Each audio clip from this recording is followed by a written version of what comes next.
دنیا میں ہر چیز نے ختم ہونا ہے، جو کبھی نہ ختم ہوں گے وہ ہمارے اعمال ہیں، کیونکہ وہ اللہ نے لکھ رکھے ہیں۔ جیسے ہی آپ اللہ تبارک و تعالیٰ کے راستے پر چلنا شروع کرتے ہیں، اگلے راستے ظاہر ہونا شروع ہو جاتے ہیں۔ کچھ آنسو صرف روح پہ گرتے ہیں اور اللہ کے سوا کسی کو دکھائی نہیں دیتے۔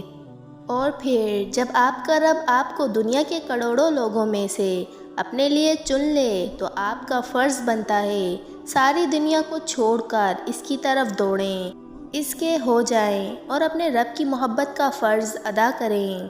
رب سے باتیں کرنے کی عادت ڈال لیجئے، پھر آسان ہو جائے گا اطاعت کرنا، عبادت کرنا، تکلیف پر صبر کرنا۔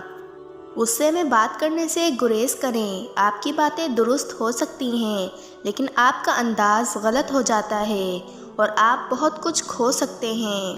انسان پر بھروسہ کرنے کے لیے اس کی زبان نہیں، اس کے کردار کو پرکھنا چاہیے، کیونکہ زبان جھوٹ بول سکتی ہے مگر کردار ہمیشہ سچ بولتا ہے۔ اپنی من پسند چیز پانے کے لیے اللہ کو اس کے من پسند انداز سے راضی کرنا پڑتا ہے۔ سجدہ شکر لازم ہے اس در پر بھی، اے انسان جو تجھے خالق حقیقی سے جوڑے رکھے۔ کامیابی انہی کو ملتی ہے جو سخت محنت کرے اور صبر و تحمل سے کام لے۔ اگر وہ تمہارے دل میں دعا کا خیال لا رہا ہے تو وہ تمہیں اس بات کا اشارہ دے رہا ہے کہ اب بھی سب ختم نہیں ہوا، اب بھی کن کی امید باقی ہے، اب بھی وہ تمہارے نصیب کو تمہاری چاہت کے مطابق کر سکتا ہے۔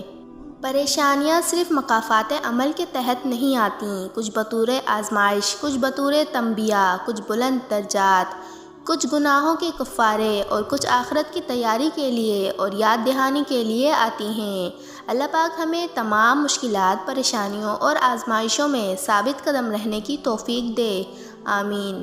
الہی ایسی دل کو گرمی دے، ایسی دل کو تڑپ دے، ایسی علم کی بھوک دے جو تیرے دین کے لیے ہو، جو خالص تیرے ہی لیے ہو، ایسا کردار دے جو روشن چراغ سا ہو، پیاسی روح کو وحی کے پانی سے سیراب کر دے، آمین۔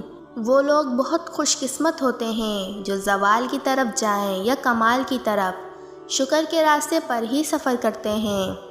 5 وقت نماز میں 32 رکعت ہیں۔ اگر انسان ایک دن میں نماز نہیں پڑھتا تو وہ 64 سجدے نہیں کرتا، لیکن شیطان نے صرف ایک سجدے سے انکار کیا تھا، اس کا کیا حشر ہوا تھا۔ اے اللہ کے بندے، ذرا سوچ تو کتنے سجدے چھوڑ چکا ہے۔